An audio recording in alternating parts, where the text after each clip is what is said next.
Alright guys, Murph's here. And today we're going to talk about the truck gun concept. And as you can see, I have quite a few things to talk about and cover because I've always had a fascination with the truck gun idea. And I've picked out a lot of different guns over the years to kind of fill that niche or category for me. And we're going to talk about different things that I identified that I consider to be really important for different aspects of the concept. Now, something else I want to identify before it is that we get into the full meat of the video is that if you're kind of in a hurry or perhaps I'm spending too long or there's something that you see somewhere in the frame that you're very interested in, I will annotate in the description where different parts of the video pick up. So that way you guys can go ahead and kind of sift through and get the information that you actually want, or perhaps earmark things that you want to come back to and check on later should you be trying to work through optimizing a weapon system for this scenario. Now, what is kind of the purpose of a truck gun? In my opinion, a truck gun is an available weapon system that gives me greater power than what I have out of my concealed carry handgun. It's the weapon system that I'm going to fight my way to so that I have a higher casualty producing weapon system, to put it in the military terms, available to me. Now, one of the great things about a truck gun is that regardless of what vehicle you have it put into, truck, car, Camaro, Gator, dinghy, dirigible, it doesn't matter. Whatever vehicle platform it is that you're transporting out of, the vehicle platform can handle a larger, heavier weapon system than you yourself can on your body. It's not like a fighting rifle or a backpack gun that you're trying to have be lightweight or relatively lightweight so it's easier to transport. You've got space. You've got the capability to be able to handle more. And that's one of the key things about the concept overall. Now, two different people and different applications, the truck gun looks a little bit different, and we're kind of going to cover all of these. But people who might get use out of a truck gun would be someone who lives perhaps on a farm or in a fairly secluded rural area, like, I don't know, maybe up in Alaska, who potentially might have to deal with more of a predator type threat, bears, wolves, coyotes, stuff like that, less so than a two-legged variety of varmint type threat. And from there you also get farmers who potentially might still have to deal with vagrants or some type of human threat, as well as perhaps eliminating coyotes or feral pigs, something along that line that might threaten livestock. Then getting into more of a defensive type mindset, which I am presently in, you have your private citizen who's just concerned for their overall safety. That's a factor. Somebody who perhaps spends a lot of time on the road, road trips, family vacations, whatever it may be, and they want to have a greater weapon system accessible to them. A higher performing weapon system accessible to them instead of just relying on like a Glock 43 to keep themselves and their family safe. And then you get into the professional aspect of it, where you have a police type application where, police spend a lot of time in their cars. There's a reasonable expectation that they might have to employ a weapon system in or around a vehicle, as well as private contractors of some sort, security contractors. Very real possibility, they might also need a weapon system that they can employ from a vehicle. Now, there's a couple things you got to keep in mind whenever it is that you're employing a weapon system from a vehicle, and that is that it collapses to a small size, and this is primarily the defensive aspect, and we'll talk about the whole gambit here in a little bit, but that it be compact in size, something that you can handle easily from within the confines of a vehicle, and can be fired from its most compact size. Now, getting involved in my own concept, this brings us to our first rifle we're going to talk about, which is going to be my Ruger Mini 14 Tactical, which a lot of these rifles have either been, a lot of these setups have either been reviewed on the channel or are about to be reviewed on the channel. So I'll post the links in the description to those videos as well. All right, so this Ruger Mini 14 Tactical, this was actually my first tactical rifle. And I bought this specifically with the intent of it being a vehicle system, of it being a truck gun. Originally it had just iron sights on it. It was a fairly bare bones setup, and over the years I've kind of optimized it for other purposes. Now, my interest in this rifle was that it had a side folding telescoping stock.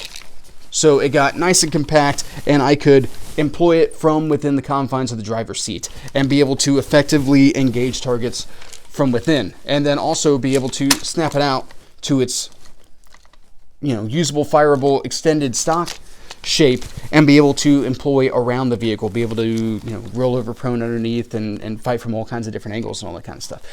That was what attracted me about this rifle to begin with. Now, eventually, I would grow this rifle over into more of my fighting rifle concept and optimize it differently for that purpose. So, like here, I have this 4-power optic, and that's great for trying to engage stuff at, you know, 100 yards and beyond. But whenever it is that you're working closer in for short range type work, this is not the best option, especially in rollover positions and stuff like that. It's actually kind of difficult to be able to pick up the reticle and actually be able to have like a good cheek weld and all that kind of stuff. A lot of the things that you generally associate with magnified optics is difficult to do with this optic in those types of shooting positions. Now, I do have a backup sighting system, which on this rifle, since I don't really have space for iron sights underneath the optic, I went with a visible green laser. Now, lasers are great in very specific circumstances, and a lot of it is affected by your environmentals and your engagement distances and all that kind of stuff. With lasers, you have not just height over bore type functions, but also offset over distance. You know, your zero is only good for a specific distance, and then you sort of have to take into account the variance based off of where the laser is located on the weapon system. There's a lot of things that play into that, let alone being able to actually observe the laser wherever it is that you're pointing it at. So at night, maybe it's not so big of a deal, but in broad daylight, it's going to be very difficult to be able to pick this up at any distance. So that's one of my issues with how this thing's kind of set up and why it's really no longer a truck gun for me as much as it's really not even a serious tactical rifle for me anymore. It's just something that I play around with at the range now, which is fine. It's important to have guns that are fun, as well as guns that have actual serious purposes. Now, something to take into account whenever we're talking about employing our weapon systems from within a vehicle is that most of us are not rolling around in up-armored vehicles. So there's a lot of places on a vehicle that are really dangerous when you start involving bullets. Most vehicles are really not up to the task of stopping bullets and all that kind of stuff. The passenger compartment is a fantastic example of there being a lot of different avenues of approach for bullets to be able to penetrate doors, windows, all that kind of stuff, and potentially start complicating your life and making it much shorter than it was going to be originally. Now, there are a couple of ideal points on the vehicle that are semi-resistant to bullets and are effective for cover and all that kind of stuff. However, they're kind of difficult to achieve if you're staying in the vehicle in a stationary position and your opponent is able to maneuver around you. They're eventually going to be able to get you at an angle that they can effectively put you out of the fight from. So you have to change that aspect. So it's not enough to just be able to employ your weapon system from within the vehicle, as much as it's also important to be able to employ the weapon system from outside of the vehicle. So some things to keep in mind. Now, from this setup, we went to my next one, which is this Mossberg Model 500 12-gauge shotgun. Now, this is more indicative of someone who perhaps lives in a more rural area who's concerned about animals as well as potentially having to defend themselves against people. Now, I selected this shotgun because it was fairly inexpensive. I picked it up at a pawn shop quite a few years ago. It's already fairly beat up, as it is, and I wouldn't mind just tossing it across the back seat or throwing it in the bed of the truck, dropping it into the floorboards of a Gator or something like that, and kind of beating up on it and letting it get some more rust and booger up the finish some more. The scrapes on the stock came from underneath the seat of my truck and all that kind of stuff. And I wasn't too worried about keeping it in good condition because I knew it was going to function whatever I needed it to. And being a 12-gauge shotgun with a 26-inch cylinder bore, I was going to be able to utilize buckshot, birdshot, and slugs equally out of this weapon system to pretty much be able to handle any threat that came my way. Now, there's a couple things that come along with this concept, because a lot of people will tell you to go with a beater type weapon system, be it an old shotgun like an 870 or a Mossberg 500, or maybe even some military surplus rifles, perhaps that have been sporterized and don't really have any value left in them to begin with. Some people advocate that you keep those in your truck, you have those available, they're wonderful tools at that point that could potentially be used defensively, but if someone steals it out of your truck, you're not too worried about it. Now, there's a little bit of a flaw with that overall thought process, and this kind of comes to two things that we need to talk about. So first off, I'm not a big fan of arming my opponent, and anybody who would steal something out of my truck is potentially my opponent. They're apparently pretty fluid on the morals, and they're completely fine with doing stuff that puts them on the wrong side of the law. We at some point might come into conflict, and I don't necessarily want to arm that person. I am not so benevolent of a human that I want to arm my enemies. So we need to make sure that we're doing the best that we can to secure our firearms. Perhaps leaving them in the vehicle 24/7 is not the best option overall. Once you come home at the end of the day, perhaps that's a good time to take the weapon out of the vehicle. Now, in addition to that, you hear a lot of guys advocate for like high points to throw underneath their seat because it's like, you got $200 in the gun at the most, and if someone steals it, no big deal. However, I would caution you against having a dedicated handgun as your truck gun. The whole point of having a truck gun is that you have a vehicle that can sustain a heavier weapon system. Handguns aren't terribly heavy, and they're also not good fight stoppers. I would sooner have a shotgun or a rifle for fight stopping than I would a handgun. I would sooner use a handgun to get me to my higher casualty producing weapon system. That's how I think about the process overall, and that's why I don't necessarily advocate for handguns in this use. Now, eventually I went away from this shotgun because it's kind of long and it's kind of difficult to handle from within confined spaces of a vehicle, so I retired this as a truck gun for me. Set that off to the side, open up some space. We got a lot of guns to talk about today. All right, now from there, we went to this. Get this thing unlimbered from its sling real quick. We went to this IWI Galil ACE, chambered in 7.62 by 3.9. Now, which if I didn't mention it, the Mini 14 is chambered in 5.56, but anyway. So this IWI Galil ACE chambered in 7.62 by 3.9. Now this was another weapon system that I was looking at because it does have a side folding adjustable length of pull stock. And by combining it with the red dot, it was more capable for me to be able to utilize this weapon system from within the confines of a vehicle and be able to engage from the driver's seat. And then be able to come out, fold out my stock, utilize my sling to be able to tension it up against me in order to have more stability for taking shots or being able to retain access to my weapon system should I need to render aid to somebody or something along those lines. That was one of the things that really drove me towards this rifle.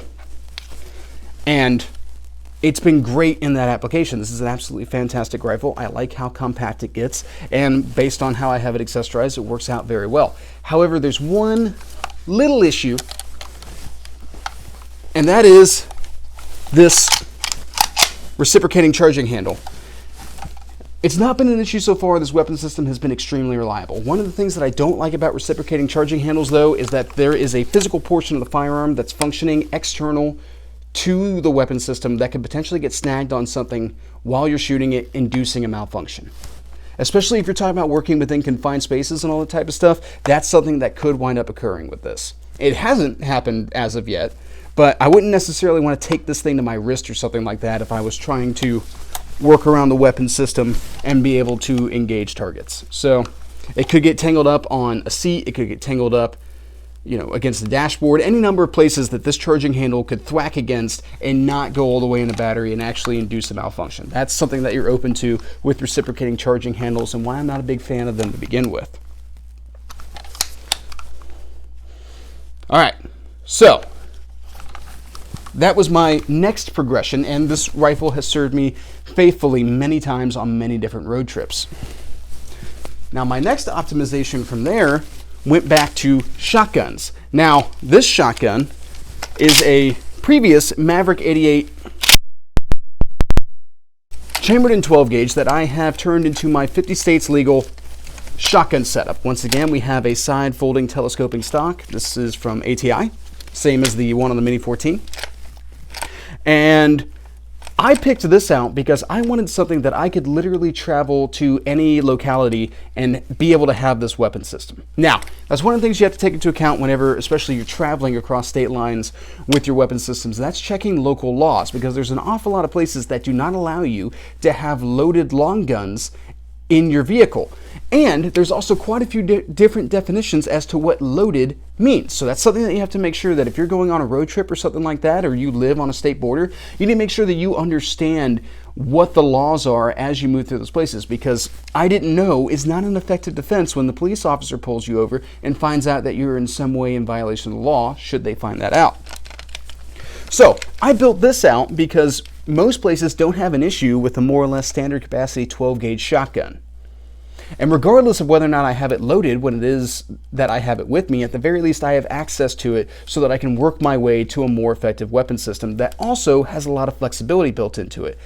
Because once again, 18-inch cylinder bore barrel, I can run buck, bird, and slug equally without any real issue. I just have to have that ammunition available to me.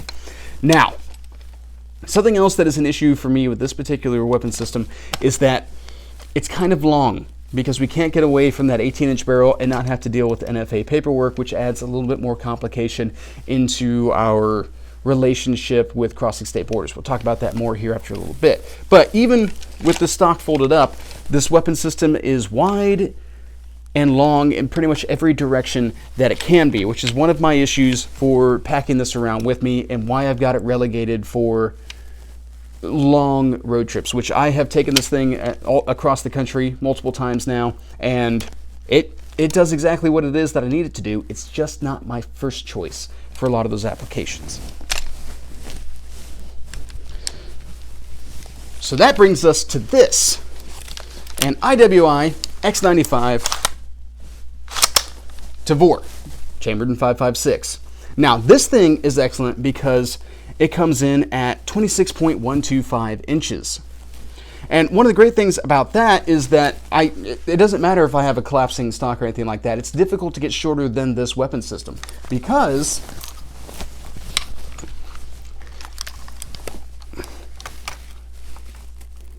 it is just a little bit longer. You guys can't see that. It's just a little bit longer than this Galil with the stock collapse, and it's always this length. There's no additional parts that I have to manipulate in order to be able to get it into this size. This thing is ready to go as soon as it comes out. And it is exceedingly easy to work with in close confined spaces. Now, in addition to that, this also fits into a bag setup that I have, which is the Vertex garment bag. Now, that's one of the things that you have to take into account anytime it is that you're moving around with these weapon systems, is how is it that you're going to get it out of your vehicle and into the hotel? Because it's not necessarily just a matter of, well, you know, it doesn't matter, I have a legal firearm, I'm not, you know, waving it around or threatening anybody with it, I'm just transporting into the building. That doesn't necessarily matter, because a lot of that has to do with somebody else's opinion of your actions. So you avoid the entire conversation by having nobody know that you have a firearm on you to begin with. It's kind of the gray man concept type of deal.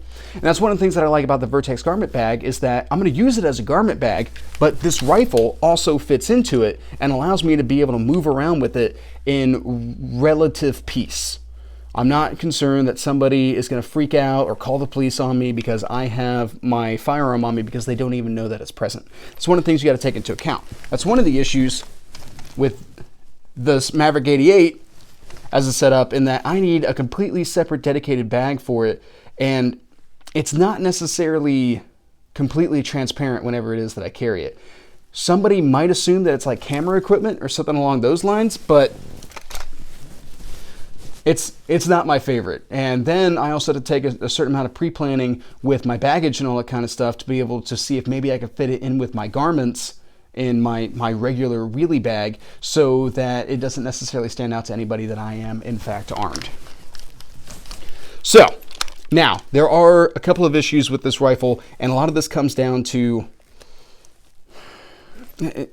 manual of arms. It's kind of the same issue with the Galil as well, which is, you know, an AK manual of arms. I have trained my entire adult life on an AR-15 platform.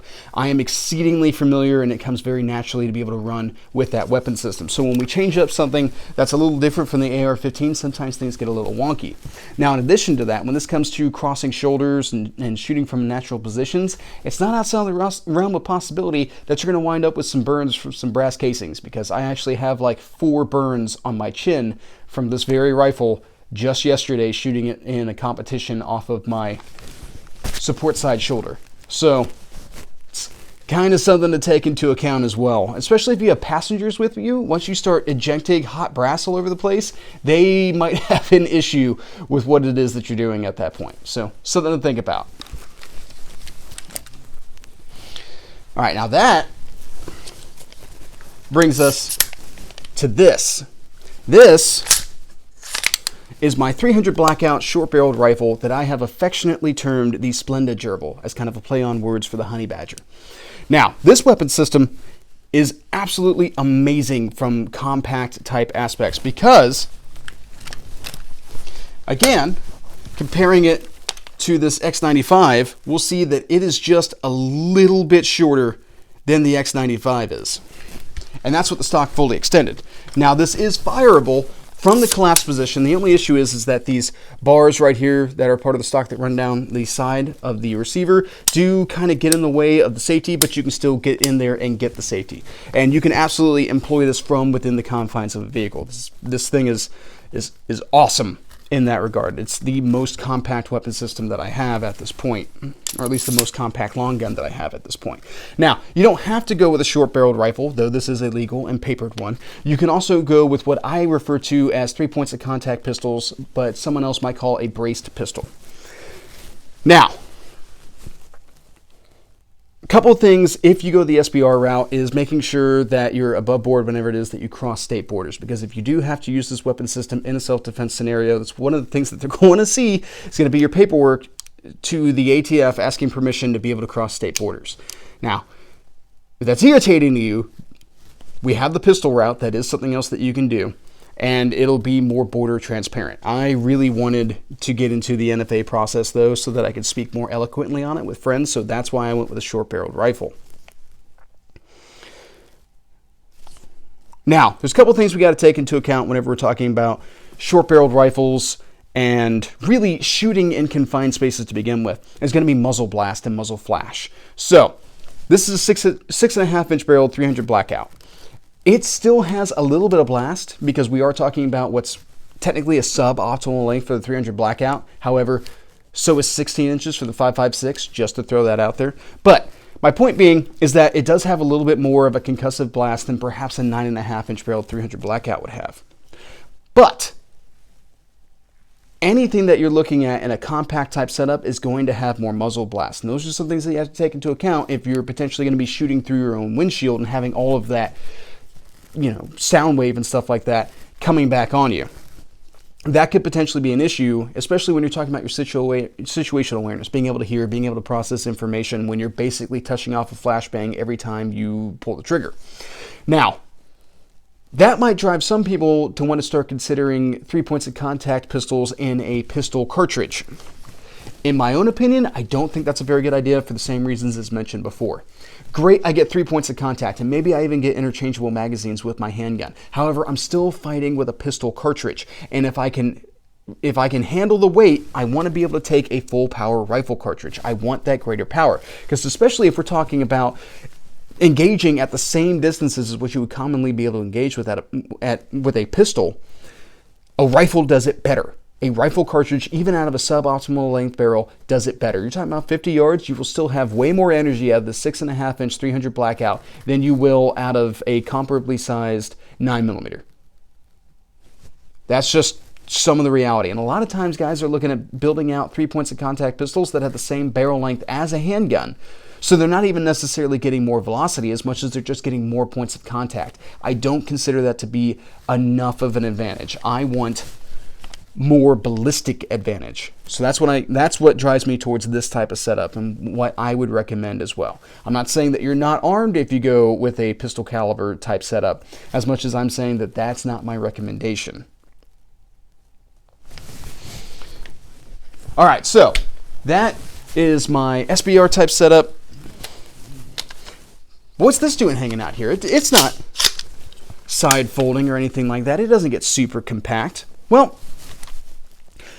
that is true. However, I have used this as a truck gun. And here in the last couple of years, especially with the amount of social and political upheaval that we've had and, pandemics and all this type of stuff and a lot of a lot of concerning times here in the past couple of years. This weapon system was finding its way, along with my body armor, into my pickup truck whenever it was that I was just going about doing daily tasks and all that type of stuff. This is the rifle that I was grabbing. Why was I grabbing this one when I have all these other options? Well, convenience, if I'm being completely honest. This rifle, which is my Spikes Tactical Crusader do-all rifle, it has been sitting on my rifle rack for quite a while, on my ready rack in my bedroom as a home defense gun. So it was very convenient for me to go ahead and pick it up. I already have magazines loaded for it, throw those into my body armor, and then I'm ready to go. I don't have to spend the additional time loading up magazines for a different dedicated weapon system in order to be able to have it in the truck. Now, here currently, I would probably default to one of these other systems if I had enough pre-planning beforehand, but for a ready-to-go system, this isn't a bad option. Now, this also gives us a great time to go ahead and talk about this optic. Now, this is a Omnia 6 1:6 True Glow optic with an illuminated reticle. Now, the great thing about this weapon system is on 1X, it still very much so behaves kind of like a red dot, so I can still work with it in and around confined spaces. However, if I was in a more rural area where I wanted to be able to account for both human and predator or varmint type targets, this would be a pretty good option, as well as the Mini 14 with its fixed power optic. These would be great for being able to engage those types of targets. Something to consider in that aspect.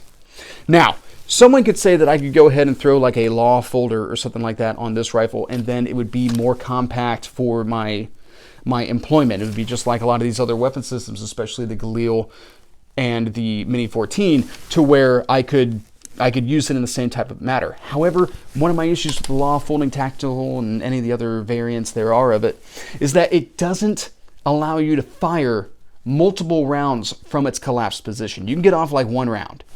That's not good enough to me. As soon as I bring that weapon system up and I start engaging, I want to get all the capability of engagement out of that particular weapon system. So, if one round, not enough. Not when I have all these other options that I can engage with an entire magazine from the collapsed position if I wanted to. That's better. That's why I'm not a big fan of the law tactical folder. Now let's go ahead and talk about some cartridge type aspects as well, some things that I didn't cover so far. Now, something that's completely reasonable in the case of having to defend yourself from within your vehicle is that your threat has some sort of vehicle as well. And at that point, you might start looking into some options that are going to give you a mobility kill on your enemy's vehicle so that you can better dictate how it is that the fight's going to unfold, as well as being able to better turn their vehicle into Swiss cheese, with more powerful cartridges. So at that point, you might start looking at things like 308 options, or perhaps 458 SOCOM, 50 Beowulf, things like that. 50 Beowulf was absolutely built around the idea of being able to stop vehicles and being able to employ them out of an AR-15 or AR-10 type platform that gives you a lot of the interoperability that you would have with other weapon systems, already being familiar with their weapon system layout and the manual of arms and all that type of stuff. Those definitely have a purpose. However, those are kind of niche products. They're going to be a little bit more expensive, and the ammunition is going to be more expensive. So at that point, you kind of got to tailor it to your purpose. Now, another great thing about those is that they would be excellent stoppers for animal type threats as well. So if that's still figuring very prominently into your overall concern, then that's a really great use for those in that type of situation. Now, transportation in the vehicle. There's a lot of different things about it, and again, you got to check your local laws. Some people might use gun racks in the windows or something along that line. That's a time-honored method. One of the issues with that, though, is that it's extremely high visibility. So there's an increased probability of your vehicle being broken into and those weapon systems absconded with, as well as in terms of a traffic stop or something like that, you might wind up having to have a conversation with that police officer a little bit longer than you initially intended. Might also work yourself into a little bit of trouble if you aren't being above board with the laws on how it is that you're supposed to be transporting those arms. I could definitely see the advantage in a couple of the kind of seat backing type methods out there. You can get some stuff that'll attach to the back of your seat so you can put magazines and guns and all that type of stuff on it. That has an advantage, though I would recommend more tint for your windows so that it's not easily identified that you have those weapons with you and they don't wind up disappearing. But for the most part, I wind up with going with the floorboards and putting a coat or something like that across it, just so the casual observer doesn't necessarily see more that they want to get into. And then it's also still relatively accessible to me in the front seat of my vehicle. I might have to kind of move my body around a little bit and manipulate some stuff to be able to get to it, but at the very least, I can utilize my handgun at that point to put myself in a better position before I go for that long gun. So kind of a phased type defense concept, I guess you could say. Now, guys, before we end off for today, we do need to go ahead and kind of bring it back in and do a little bit of a redirect real quick. One of the important things, if you're considering this for a defensive type setup, is that you need to make sure that you're meeting your local laws when it comes to defensive type parameters. So, one of the first things should be avoidance. Not going into situations that are going to cause us to have to defend ourselves to begin with. Not because we don't want to root out evil, or, we don't, this shouldn't be taken as some sort of like, oh, well, I can't go there because it's dangerous, or I should be able to go wherever it is that I want regardless because I'm a free person and all that kind of stuff. Yes, absolutely, that's a thing. However, at the end of the day, what is it that you're achieving? Because if you wind up going to that place that you really didn't need to go to in the first place, and you get involved in a shootout, even if you're right, even if you're completely on the right side of the law, it's still going to take a little while to pick that out.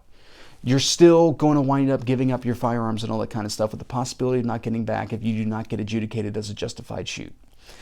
And then in addition to that, you're still open to possible civil court type aspects from a wide variety of people. In addition to that, you also have to keep in mind that whenever we're talking about violent conflict in a civilian type setting, is that it's not necessarily just you and the bad guy. There's bystanders, there's people who are just trying to go about their day. And if you wind up shooting one of them, that becomes a murder. And the easiest way to not accidentally shoot bystanders is to never have to pull your gun to begin with. And if you're in a vehicle, you have a better opportunity to be able to escape and not have to engage in combat at that point. As we sit here and we go through all these different weapon systems, we discuss what it is that we want, and we pick out the features and all that kind of stuff, as we figure out what it is that we want to fight with in those scenarios, we also need to keep in mind what we're going to do to avoid getting in those scenarios. And then, once that's all stripped from us, we have to fight. That's when the gloves come off. That's when we grab up that weapon system that we optimize for this scenario, for this specific situation, and we go to work, and we win. And then we figure out all that other stuff on the back end. All right, guys. That's pretty much what I got. However, I would love to hear what you guys are running for truck guns. So let me know in the description what it is that you're using, how it fits into your overall concept, and what your plan is for the implementation of that weapon system. But, like I said, that's pretty much what I got. I hope you guys found this interesting, and have a good day.